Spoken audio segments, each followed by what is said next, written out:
The Agenda with Steve Paikin is made possible through generous philanthropic contributions from viewers like you.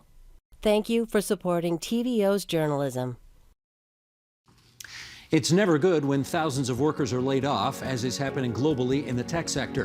But tonight we'll explore whether there might be a silver lining in that turbulence that sparks new startups and reshores Canadian tech talent.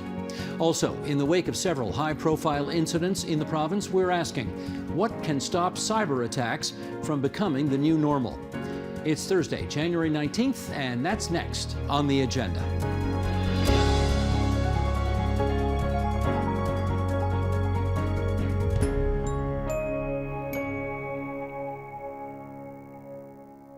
Judging by the number of layoffs announced almost daily here in Silicon Valley, everywhere, it's clearly been a bumpy landing for the tech sector.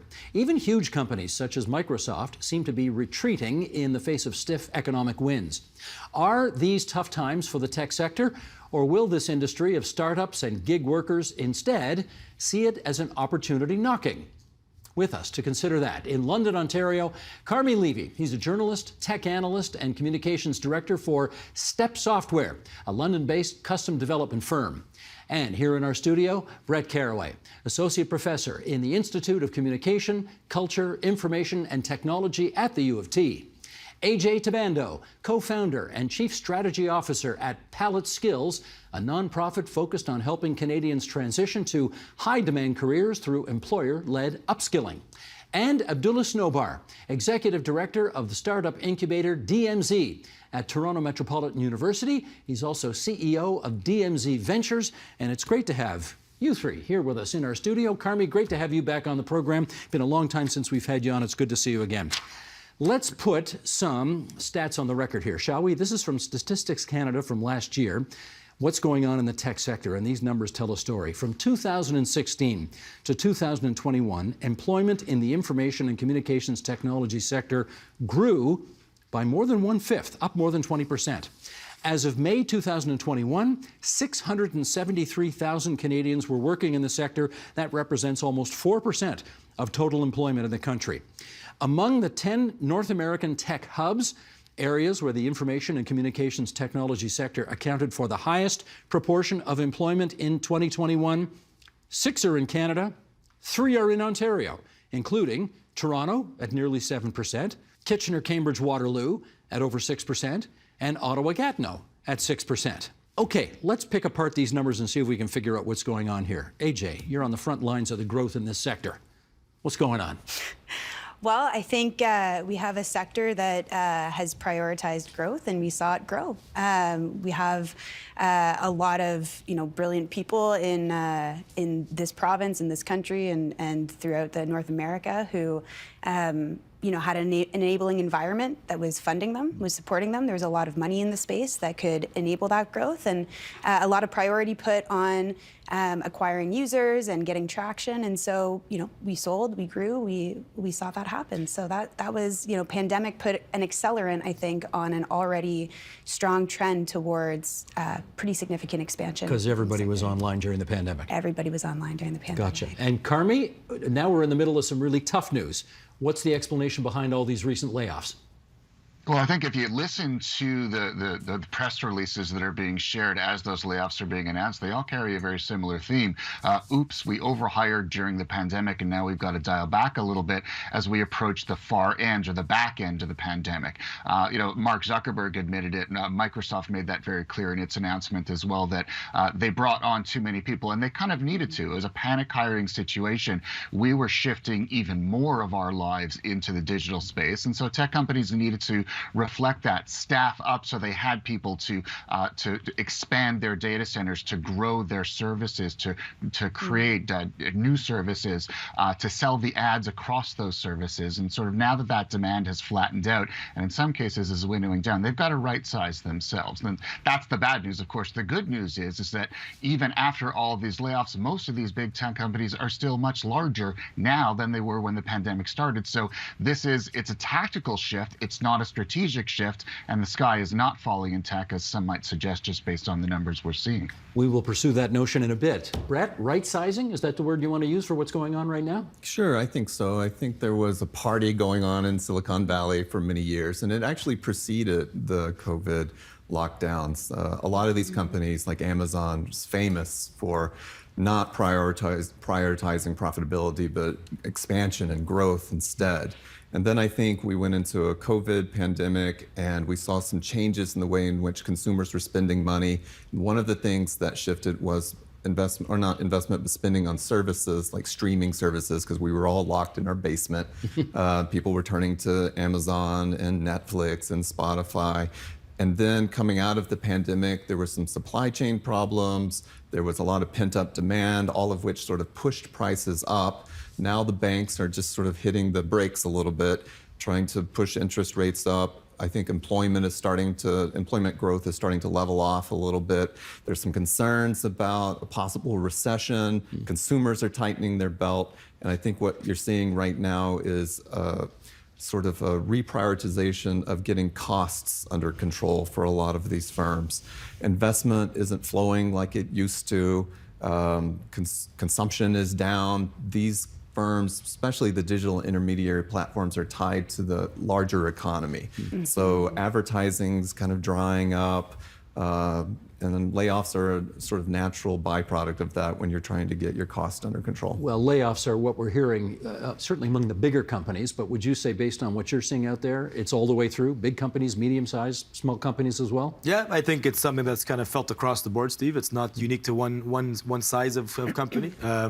Like mentioned before, I think a lot of people were dealing with what was a very unusual situation, which is called the pandemic. And there was a huge shift to kind of catching up to this digital transformation that really picked up faster than anybody ever imagined. So to get to that point, you had to make sure that you're actually keeping level-headed in terms of the demand, and people were hiring as they needed to. And money was cheap, to be honest with you. So, you could do it, and money was coming in, at a much easier pace than it is today. And now you kind of you look back at what's happened, and people are now have to, balance out in terms of what maybe wasn't sustainable then needs to become more sustainable today. So it's a nature of the beast. Yep. It's a bit of a touchy-feely question here, AJ. When you're in tech, it's almost always go, go, go, grow, grow, grow. And this hitting of the brakes is really unusual, capturing a lot of attention because it's so unusual. Yeah. Is it a bit depressing to see this kind of news when you're accustomed to so much growth and buoyancy? I mean, I think layoffs are depressing often as news, no matter what. I think that it's a bit of a shock to a system that might have seen itself as being a little bit different or a little bit outside of some of the traditional forces of economic change. There's a lot of belief in that tech, especially when you're talking about digital platforms and software tools, it's different somehow. And I think that, beyond the sort of natural sadness that layoff stories are, I think there's a real coming down to earth right now. Which you folks are unaccustomed to in the tech world. No, yeah, it's new. It's a new experience. But I mean, I think that tech folks often are, they're innovators. They look for opportunity in dark places, right? And so I think that there's a lot of opportunity here to turn this into a growth plan again. But I think there are structural changes here as a result of, as Abdullah said, this was a sector built on a lot of cheap money, a lot of, grow first, profit later, maybe. And like I said, those forces can't be fought in other sectors.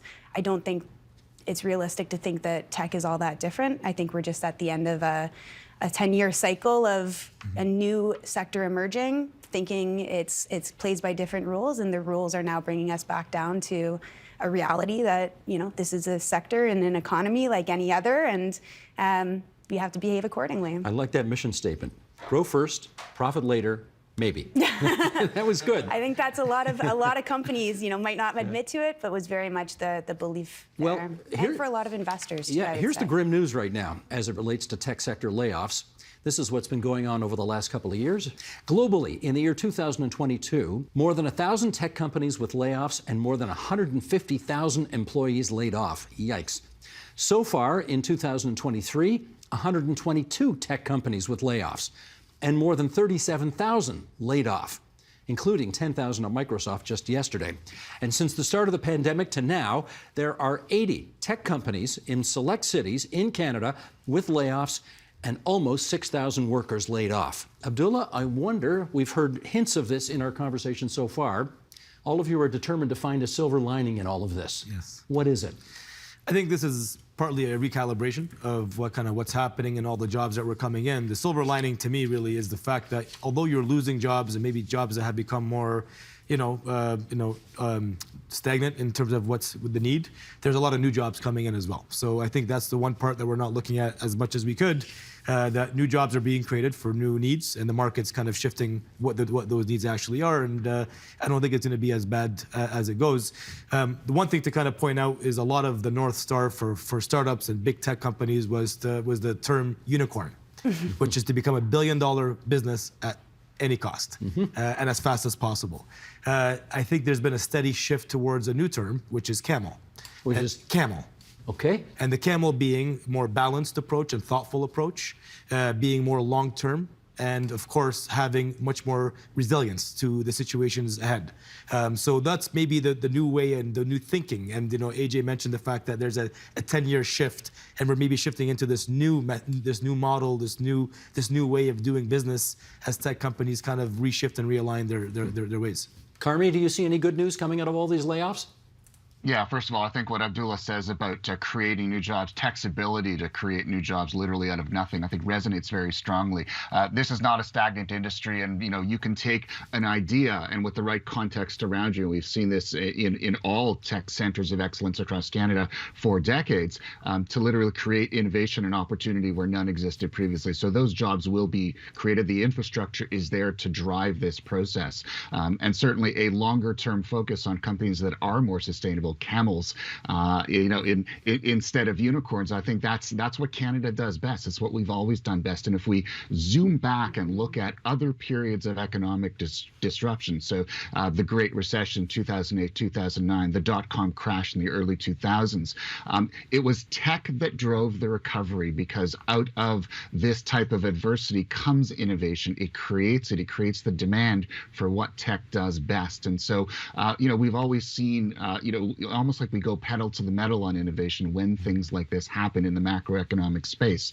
Certainly there are signs of that in Canada. All of the pieces are already there. We've done it before, and I have no doubt that we're going to be doing it again. So I look at these numbers, and sure, they're big. There are lots of zeros there, and they're kind of frightening. But the context within which we're looking at them, that's significantly more important. And those ingredients bode for a very bright future in the tech space in this country. Brett, this is not meant to be a smart aleck question, but if I look at a camel, it goes like this, and it goes up to the hump, but then it does come back down. Is that really the analogy we want to be using here?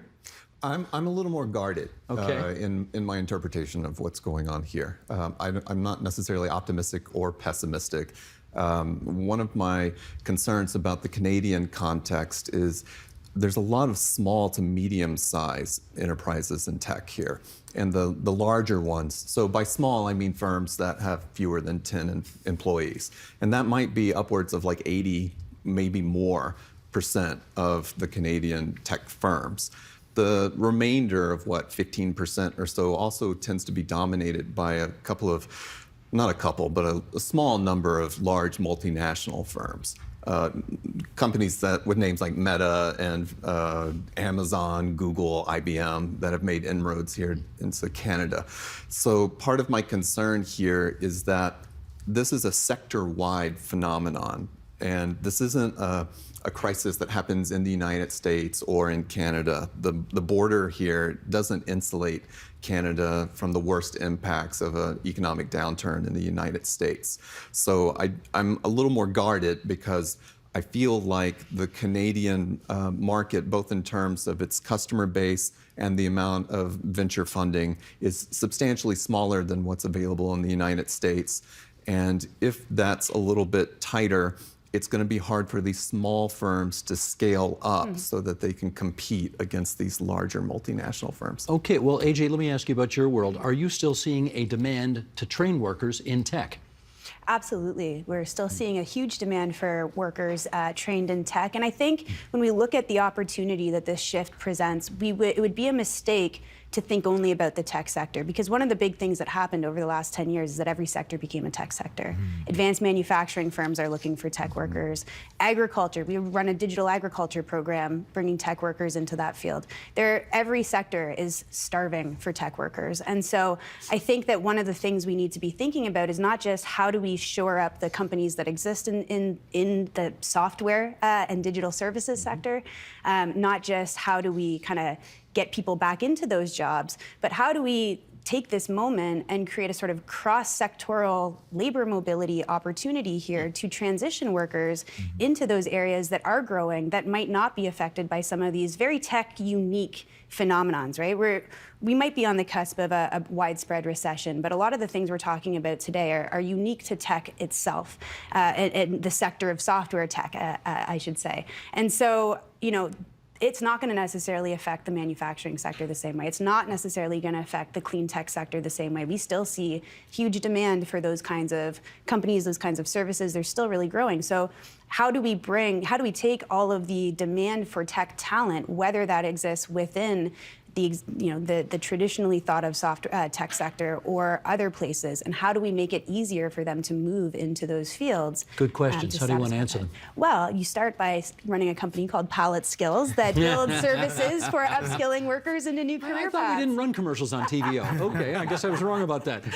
Yeah, well, no, I mean, this is a policy challenge that governments and organizations have been dealing with for decades, right? I mean, you hear it in the news all the time right now. We have a talent utilization problem in this country. We have the highest skilled workers in the world, and yet we still hear this challenge about skill gaps from companies, tight labor markets, difficulties finding talent. A lot of that has to do with how we're actually utilizing the skills that we have and the workers that we have, and keeping people sort of stuck in roles that they've had over years because we're evaluating based on sector experience or other things like that, create these artificial barriers to movement. So I think breaking those things down, giving people the skills to understand how to apply what they already know in a new environment is really the trick to making those pathways available and making them rapid at the speed that companies need new talent. Carmi, I don't know if there's a role for government here. Maybe you can tell us whether you see one, and if there is, what is it? I think there's absolutely a huge role for government, because the key to the success of this process, as AJ described so eloquently, is partnership, and that partnership has to include government to create, the legislative frameworks, update the rules such that it's easy for human capital to move from place to place in the broader economy, to identify where those opportunities are, to access the programs that will make it easier for those job seekers to fill those roles that need filling. And who does that better than government within a particular geography? And it's not just at the federal level, it's at every single level. So, federal, provincial, even municipal, where you've got, local job boards. Like here in London, we've got Tech Alliance who will work with the startups to sort of bring them up, give them the oxygen, the air that they need, and help connect them to the resources that ensure that they aren't starved for human capital when the time comes. And we've seen that over the last 10 years, that as the gap between demand for tech human capital and the supply of it grows larger, that the need for these kinds of resources, often government funded, often government driven, create those partnerships between government, business, and academia, and you end up with centers of excellence like Kitchener, Waterloo, Cambridge, like Toronto, like Montreal, like Vancouver. These things didn't occur in a vacuum, and a lot of them were the result of seed money, seed resources provided by various levels of government. It's been strong traditionally in Canada. It's strong today, and I expect it'll continue to be strong. Those investments will deepen in the years to come as we recognize what we need to do to come out of the pandemic and transition to that next generation. Abdullah, I see you in my peripheral vision shaking your head vigorously, nodding along with what Carmi was saying. I guess DMZ is... DMZ, there's my Canadian accent coming out again. DMZ, as you guys call it, is very much one of those kinds of partnerships. So what do you think the role for government is here? Well, I think from a government perspective, if you look at the tech sector generally and take a pyramid and flip it on its head, and top of the funnel, if you can call it that, ends up being talent and being able to continue the momentum on attracting talent and supporting talent and training talent and all that. And it comes with mindset. How do you make sure that people are actually learning about the idea of building businesses and starting businesses and solving for bigger problems that we're facing in society today, and you got to make sure that that momentum continues to build through. And government plays a big part in being able to feed that hunger, whether it's supporting universities and thinking and how to deliver new programs on the mindset, whether it's supporting tech incubators and accelerators to be better rather than just maintaining and keeping status quo, to establish opportunities in programming like what AJ is doing, and I think kind of feeding those kind of winning programs to continue to grow and scale and become national in the best way possible. So I think that's probably the role of government. Rather than doing the work, it's enabling the work and staying out of the way from that part, to be honest with you, because government trying to deliver programs or trying to do it themselves isn't going to happen, that's for sure. But being an enabler of programs is going to be fundamental to the growth and sustainability of innovation and technology and startups in the province. So it's going to be really important to see that. And one thing that should be noted here is that tech isn't going anywhere. Obviously. And like I mentioned before, the problem sets in the country and the city are continuing to grow. And typically, entrepreneurs and people that have an interest in innovation want to solve for those problems. And you want to make sure that you're actually creating an environment that is allowing them to do so. And Canada, arguably, is probably in the best position possible today to do that, with all the factors that kind of play into it, whether it is the government support, whether it is great talent coming through, whether it is our geography in terms of where we sit, close to all these other big investment pools, because that is part of the recipe of building great companies is you need funding, and it's not all going to come from Canada for sure. A lot of it will be funneled through the States, of course, and that's all happening for us. So it's on us to make sure that we're delivering and continuing that momentum so that it doesn't kind of go off by the wayside. And we've done some really good work for the past decade, if I can put it that way. And we're only on the up and up from here. And, Brett, as long as we're looking beyond our shores, let me ask you, we spend a lot of time in this country talking about brain drain. We want to reshore some of that talent. Is this the moment for that? Possibly. I think there's incentives and disincentives here. For a worker to relocate internationally, which I myself did. Hey, you're from Texas originally. Yeah, so there's a different set of criteria. We're not exactly just free agents, and we can't relocate as easily. I shouldn't say as easily, but in the same manner that a firm can. So when I immigrated here, I left behind favorite restaurants, family, friends. 120 degrees in the summer. Yes, very hot weather. And so there's a different set of criteria for workers. And so there are even Canadian workers, obviously, who are out in Silicon Valley right now. Most of them are on H-1B visas, and they have found themselves potentially as part of these 150,000 or so layoffs.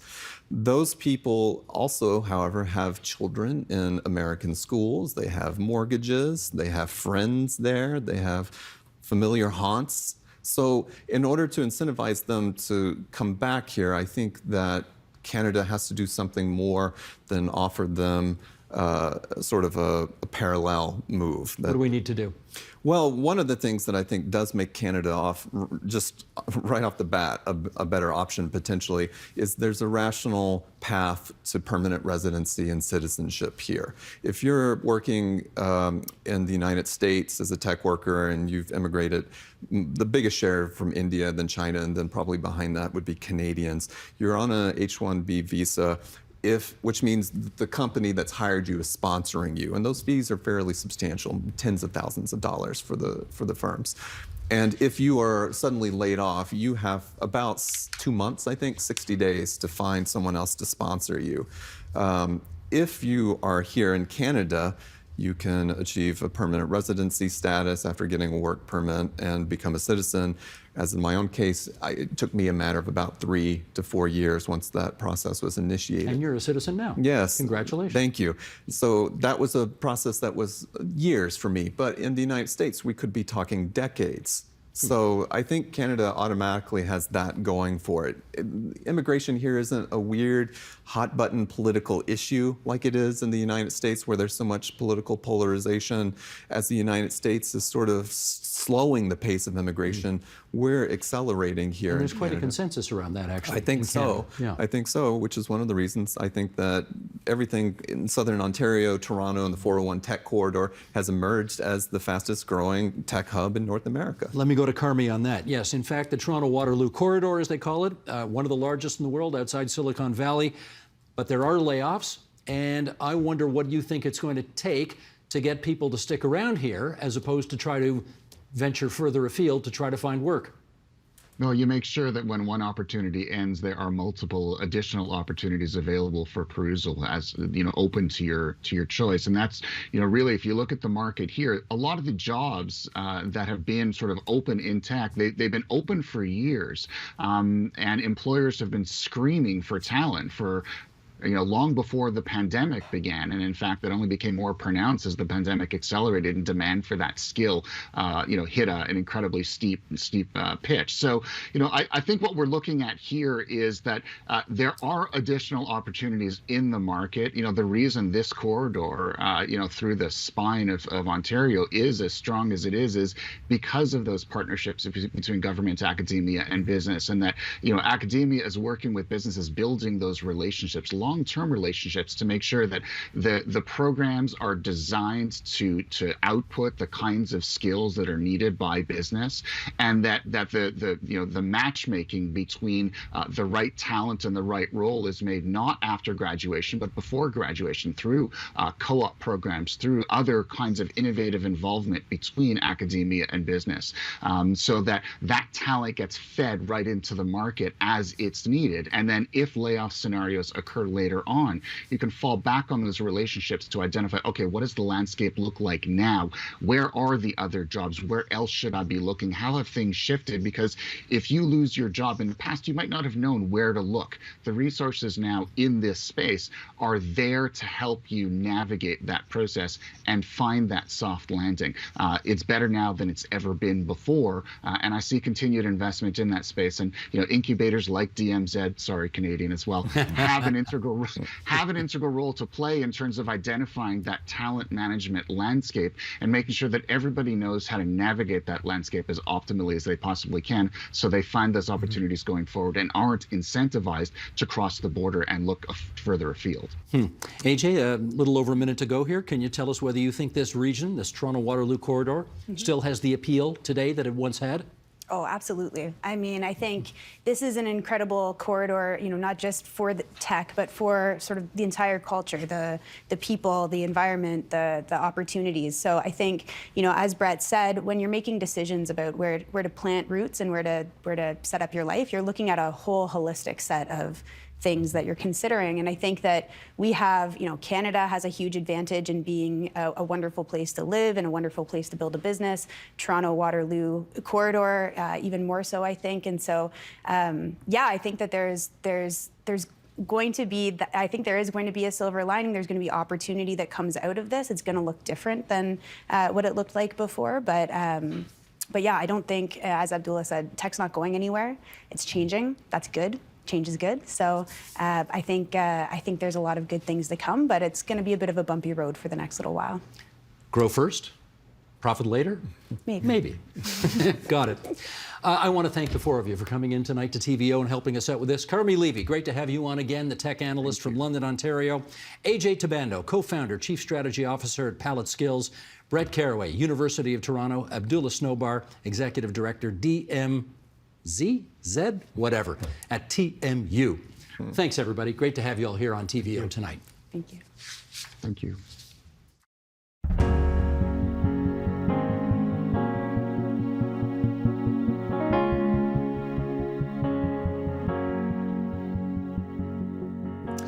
Who launches a cyber attack on a children's hospital? Late last year, sick kids faced just such a hit, and it was by no means alone. Another recent incident targeted the LCBO, presumably in search of users' financial data. Such incursions cost companies millions and strike fear in the hearts of anyone whose information may be compromised. Can cyber security keep up? Let's ask. Tracy Dallaire, she's Director of Information Security at McMaster University.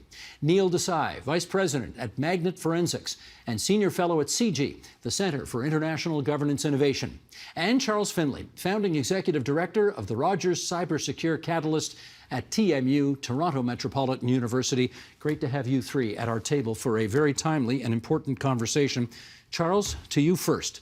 Who the hell launches a cyber attack on a kid's hospital, honestly? Well, this is part of the new normal. And in fact, it's exactly children's hospitals and other critical infrastructure that are more and more becoming the target of cybersecurity attacks. We've seen attacks on hospitals, we've seen attacks on the energy infrastructure, transportation, communication, education sector at all levels. So ransomware attackers, which is what happened with Lockbit attacking the Sick Kids Hospital, ransomware attackers are looking for maximum leverage. They care only about money and the disruption of these important organizations. So attacking a children's hospital is, to them, without any scruples and acting obviously in a criminal manner, is exactly what they think is going to generate the leverage to get a maximum ransomware return. That's what I was going to ask, Trey. Is there no shame anymore? Like, even criminals have a code. Well, they're cyber criminals. They want to make money. So they're looking for opportunities to make money and create the maximum amount of incentive for the organization to pay the money so they can get back to business. And so, they are entrepreneurs and they are business people trying to make money, and they'll go after anything. Can you tell us how this works? If you wanted to attack a hospital, how do you do it? Sure. Well, I think one fundamental difference from today's fraudster, the cyber criminal, and yesterday's, which plays into the question you're asking, is they don't live in our community, right? They don't have to look anyone in the eye and say, hey, I'm attacking an institution that keeps children healthy or tries to bring them back to health. What's happening here is most of these attacks are emanating from abroad, often in countries that don't have extradition treaties or any sort of normalized relations with countries in the West, like Canada, the United States, the UK. So, I think people assume to be a cyber criminal today, you have to be a technical savant. And the reality is you and I can go on the internet right now and find very simple attacks and play a volume game to see who will fall for my trap, for my phishing scheme, for my ransomware. And the challenge here is the most vulnerable in society, that small and medium enterprise, senior citizens, immigrants, and institutions like hospitals and education and institutions who don't have expensive cybersecurity solutions today are the ones falling victim. These attacks are on all of us. Those who are falling victim are those who are the most vulnerable in our society. But Tracy, it feels different now. I understand going after vulnerable senior citizens who are not sophisticated perhaps in these ways. That's been happening for a long time. Going after energy installations, nuclear power plants, is this different now? It feels like it. It is different, and I think part of that comes from our society and the world is different. So the way we operate, everything's interconnected. Everything's using technology to run our systems. So our world's different, and what threat actors are doing then, or cyber criminals are doing, is different, and we're feeling and seeing that difference. And I really look at, we have a very interconnected ecosystem of what people do, the technology we use, and our processes. And so our approaches have to really tackle all different fronts, not just the technology, but how we behave and act in our world today. How vulnerable do you think our major institutions are right now? I think they're very vulnerable. I think they're vulnerable because investments, need to be made. There's been good investments. There's been good movement by governments at all levels. There's been good movement by public and private sector organizations, but much more clearly needs to be done. The international cybersecurity threat environment is extremely serious. Building on Neil's point, the fact is that these ransomware attackers are attacking from jurisdictions like Russia, like Iran, like North Korea. And Canadian institutions like Sick Kids Hospital are at the front lines of an international global cyber conflict that is happening. And we have to look at it that way. And we have to invest meaningfully and purposefully with that broader view in mind. Are we at war, Charles? War is a complicated, but it's cyber war. Word. It certainly is. Listen, it is certainly a very dangerous dynamic that puts our most vulnerable populations at risk, and we need to take a focused, all of economy, all of society approach to this extremely challenging dynamic. Going to pick up on that in a second. First of all, we've got a 2021 cyber threat bulletin from the Canadian Centre for Cybersecurity, and here's what they found. In the first half of 2021, global ransomware attacks increased by 151% when compared with the first half of 2020. In Canada, the estimated average cost of a data breach, a compromise that includes but is not limited to ransomware, is 6.35 million Canadian dollars. The Canadian Centre for Cybersecurity has knowledge of 235 ransomware incidents against Canadian victims from the 1st of January to the 16th of November 2021. More than half of these victims were critical infrastructure providers. It's important to note, however, that most ransomware events remain unreported. How come, Neil? I think there's a number of reasons why organizations, individuals aren't reporting. In the enterprise space, there's a reputational risk piece. There are insurance considerations. We're seeing the largest insurance providers now challenging claims, some getting out of the business wholly. I think there is, at the individual level, we're seeing seniors not wanting to lose their independence from their family, and being taken for a fraud often puts fear into them. There's a number of reasons, but I think the most important thing that you highlight in that bulletin is the unreported side. We think we have a handle on this issue, and not just for concerted efforts not to report. I think there's so many more that just are unknown. You know, the amount of things I look at in my inbox every morning that I just kind of dismiss as phishing.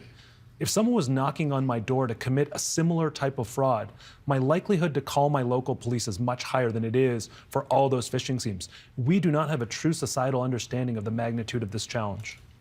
We don't. Why don't we?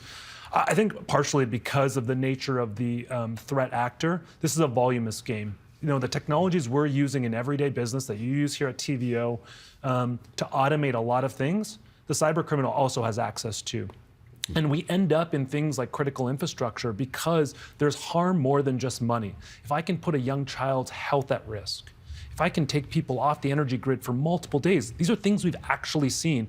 The propensity to pay by management goes up. And that's why the number on those ransomware payments goes up.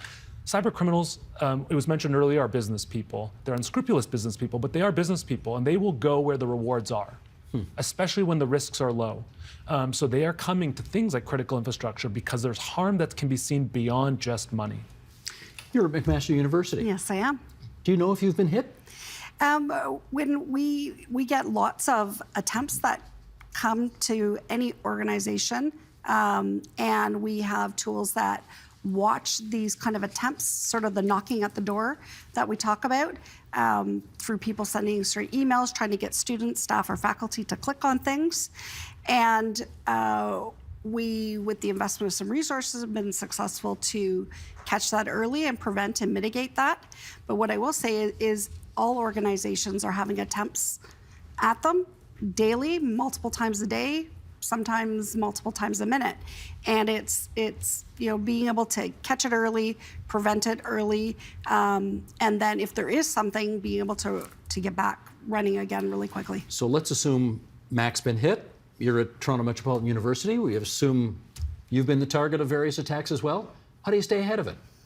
Well, you invest. You know, you invest in people, process, and technology really are the key dynamics to keeping our society and our economy safe. And we need to start with people. I mean, this is a question, a challenge about training people to meet the labor market shortage in cybersecurity. In the midst of all of these attacks that we're seeing and everything that you're talking about in terms of this growth in cybersecurity attacks, the growth in ransomware attacks, we are significantly understaffed in this country in terms of the number of cybersecurity professionals that we have in security operations centers working these problems. So we need to have a personnel solution. We need to flood the zone with thousands more trained cybersecurity professionals. We need to do that right now. That's a key solution. Okay, I'm going to say something here that's going to get me in trouble in the building, but I'm going to say it anyway, because somebody mentioned here we need an all-hands-on-deck approach. And we, I think just in the last couple of weeks here at TVO, when we get emails from outside, at the very top of every email, there is a banner that now says, this is an email from outside the organization. Please be careful when you, okay? And it's only been 2 weeks since those things started showing up on our emails.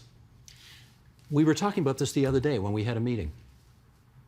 people aren't really paying attention to it anymore because they see it all the time now. And it may, sorry guys in the building, it may have a perverse effect of actually having us, tune it out because we just see it all the time. Question, is that the helpful approach to getting a handle on this problem? Yeah, I think it's one tool. I think education, let's call it education, is one tool. Cybersecurity used to be the purview of like the 3 propeller heads in the back. Today it's the purview of everyone, right from the entry-level intern through to Steve Paikin at TVO. Actually executives tend to be, great targets because they're busy people, they click. I'm not an executive, just for the record. Sure, the well-paid on-air staff. Okay, that I am. Okay, yeah. So I think, the education piece Charles is making is important across the organization, and it has to be done in a manner that's engaging. It can't just be one more task that I have to get through every day. That being said, I also think we have to be going deep. So going wide, but also going deep. And I mean that both within organizations, but in society as well. Earlier we talked about whether cyber today is war. I actually describe it as a Hobbesian state of nature. The social contract online is totally different than our societal contract. If someone steals $2,000 from my mother's home, police investigate it. But today, it really takes something like a $2 million threat to a bank in Canada that gets people moving because we have to triage in our public safety organizations. And I understand the why. But that is rewriting the social contract. So one place I think we really need to be spending time on the education, training, is in our police agencies. And I don't just mean the big national ones. I'm talking about small, local, provincial. This is an all hands on deck situation. Right. Sheldon, bottom of page 2. Let's do the threat assessment here. The Canadian Centre for Cybersecurity released a national cyber threat assessment. This is a report for the years 2023 and 24. And it summarized 5 key judgments. Here we go. Ransomware, they say, is a persistent threat to Canadian organizations. Critical infrastructure is increasingly at risk from cyber threats. State-sponsored cyber threat activity is affecting Canadians. Cyber threat actors are attempting to influence Canadians that could degrade trust in online spaces. And finally, disruptive technologies bring new opportunities and new threats, to be sure. Let's talk... Charles, let's talk about state-sponsored cyber threat activity. State-sponsored, so I think we tend to think of this as a bunch of kids in their basement just out of control. You're saying governments are doing this around the world now? Yes, and your point is a very good one. We need to stop thinking about cybersecurity attacks, in particular ransomware attacks, as a teenager in their parents' basement, spending their free time causing mischief. It is not that. It is a multi-billion-dollar global industry, operates with supply chains, operates with vendors, operates with sophisticated technologies, research and development, highly innovative, and it operates with the tacit approval of sovereign governments that not only endure ransomware attackers operating from their jurisdictions, but want them to operate from their jurisdictions. The Russian government has been very clear that they actually endorse the activities of a number of the ransomware attackers that are operating from their jurisdiction. So that's the fundamental dynamic. Okay, you mentioned Russia and Iran before. We don't do this, do we? Does the Canadian government sanction this stuff?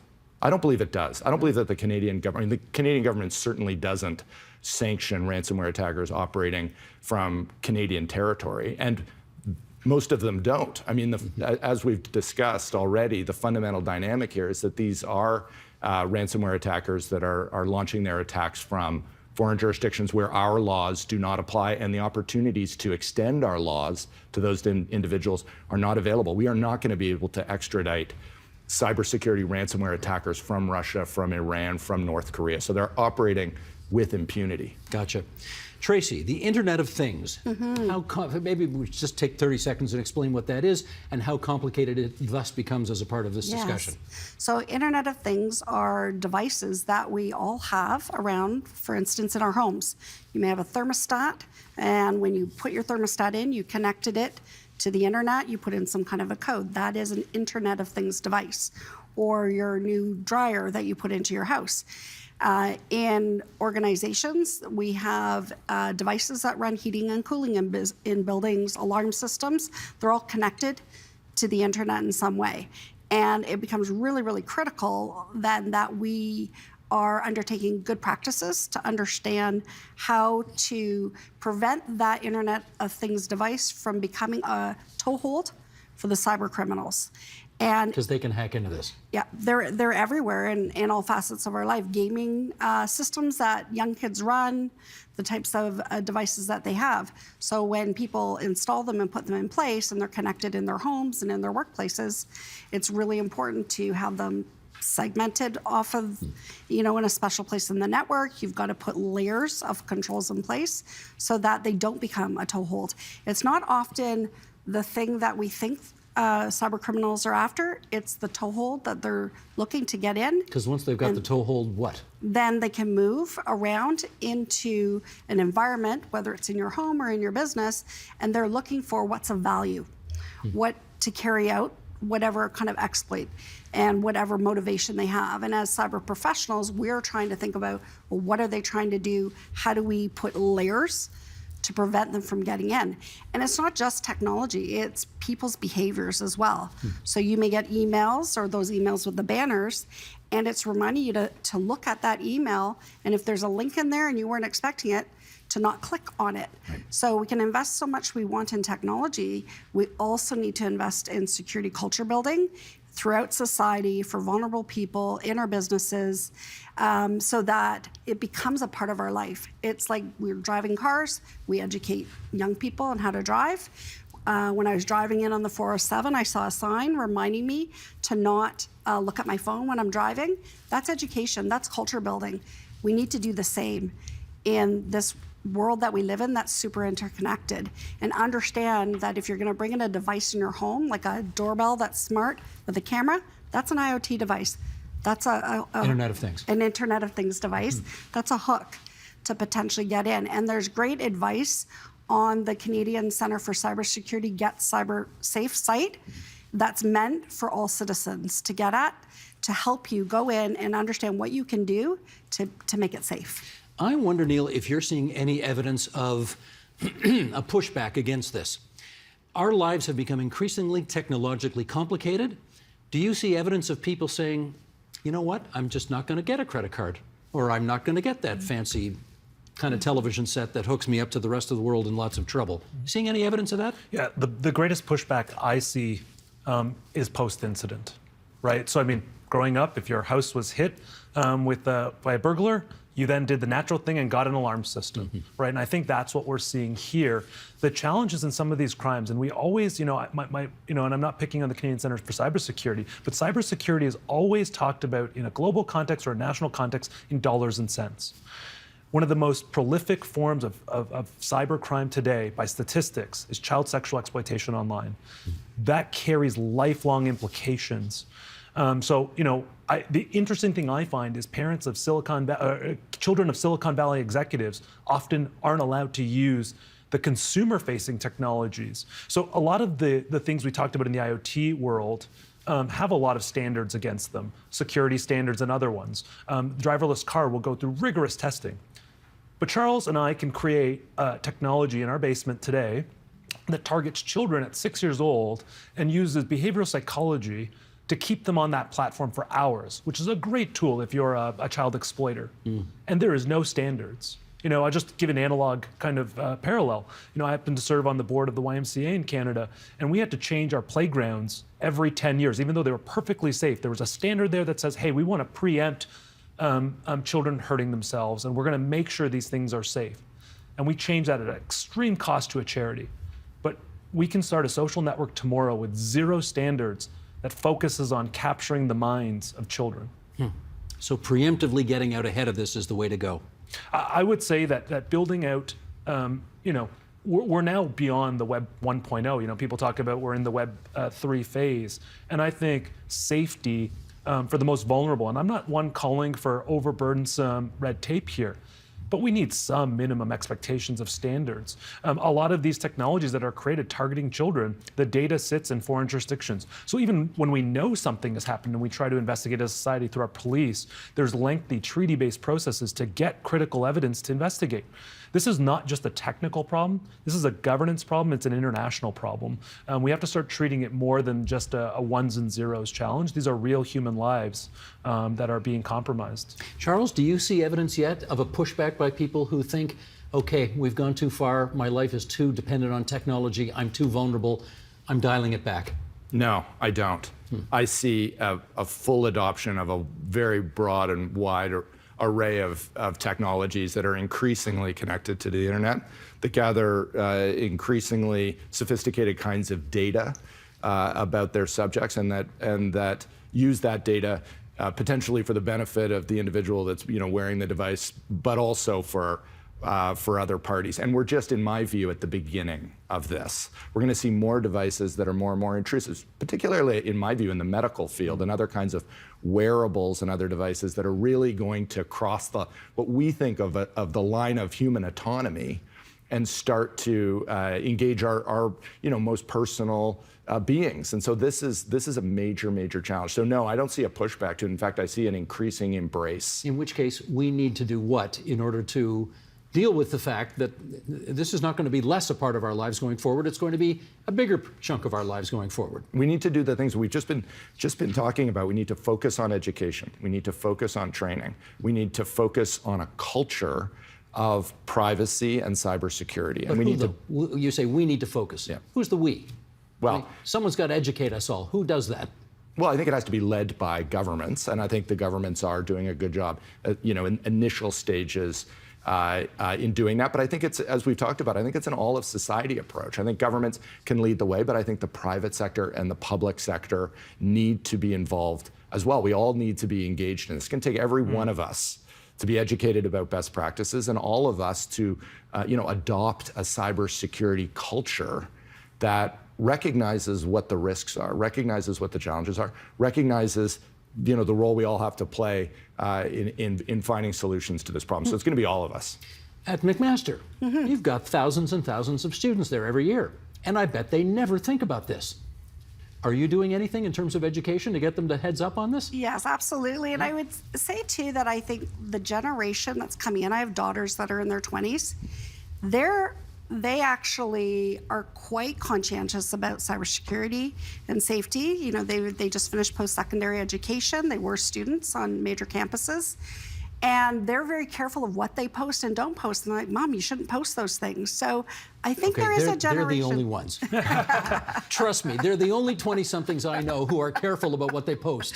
Yeah, so we do a lot at McMaster, all the way from when students are prospective students thinking to come to McMaster. When they come on board, we have training, we have modules that they can take. We also participate in the annual Cybersecurity Awareness Month of October, and we run a campaign. We hook into social media, which is where a lot of young folks spend their time, pushing out those messages and providing them with training and awareness campaigns. And we make it fun, gamify it a little bit, so that there's some contests that they can enter in, so that it sticks and becomes a part of what they do. Also, I think there's a lot of opportunities we have ahead of us to work with students in both high schools, colleges, and universities to get them involved in building education awareness campaigns. Get out there. They all have to do community service as part of what they need to do. I'm involved in a lot of women in technology kind of groups because we're looking at trying to build the next workforce of the future in cyber. And I think there's projects and initiatives we can collectively undertake. And I don't think we need to just wait for governments to come in. As cyber professionals throughout the marketplace, we need to get together and figure out things that we can do to get programs, let's say, out to seniors, get it out to the personal support workers who interact with seniors and help them make that phone call to their kids. We're down to our last few minutes here, and I want to introduce artificial intelligence to the conversation now. How does that change the equation of what we've been talking about? I don't think it changes it that much. It's a different technology area from IoT. It's going to enable things like IoT, but it's going to take us forward with more and more automation, less and less worker needed. But we've been talking about the glass half empty for this whole conversation, and let's talk about the opportunity side, right? A strong economy will have cybersecurity as a foundational piece to it, whether it's AI or technology, general technologies. The opportunity, if Canada is truly going to be an AI leader, which a lot of folks want it to be, it'll require cybersecurity and trust to be foundational to the things we develop using these tools. I guess I'd ask the same question that I just asked Tracy to you. You're at Toronto Metropolitan University, again, right in the middle of a big city, thousands and thousands of students. Are they hip to this? Yeah, I think they're beginning to recognize the cybersecurity issues. It's obviously, in the news every single day, and there are education programs at TMU, just as there are at McMaster, to make the students aware of what's happening. And just picking up on Neil's point, which I think is a really good one around the opportunity side. There's an opportunity for Canada to be at the very forefront of cybersecurity in the world in terms of economic development. It's one of the fastest growing sectors. And there are amazing companies that have grown up in Canada related to cybersecurity, and we need more of that. We have all the pieces. We've got all the skills, got all the people here, all the ingredients to create a really world-leading cybersecurity sector. And so that's something that's very, very exciting. So just to Neil's point about, we've been talking about the threats and the risks. Those are absolutely true, but they also create this internationally needed opportunity that Canada can really step into. I appreciate you don't want to leave the impression that the glass is only half empty. You think it's a little half full. But I must confess, having talked to the three of you for the last half an hour, I'm more terrified now than I was before, and I bet a lot of our viewers feel the same way. Tell us why we shouldn't be terrified at the prospects here. You should be terrified, but that's a posture, right? That if you let your guard down, right? What's different about cybersecurity and cybercrime relative to previous frauds are they're constantly evolving. Sextortion right now, we got a good chuckle of the kids, but right now one of the key themes that the FBI director talks about is kids of targets being gone after so that they can extort the parents, who are prolific people. It evolves every day, every second actually of every day. Cybercrime is evolving. So if we have that posture, but then we bring both the glass half empty and glass half full perspective and say, this is not only a challenge for the world, this is an opportunity. We can start addressing that. We can start focusing our investments at the university levels, at the capital levels, at the talent levels, at all levels on the opportunity side. But you really can't start on the opportunity side when your key institutions that hold up your economy and your society, like healthcare, like banking, are underwater under this issue. Okay, all hands on deck, as we have said. Tracy, Neil, Charles, thanks so much for joining us here on TVO tonight. Thank you. Thank you.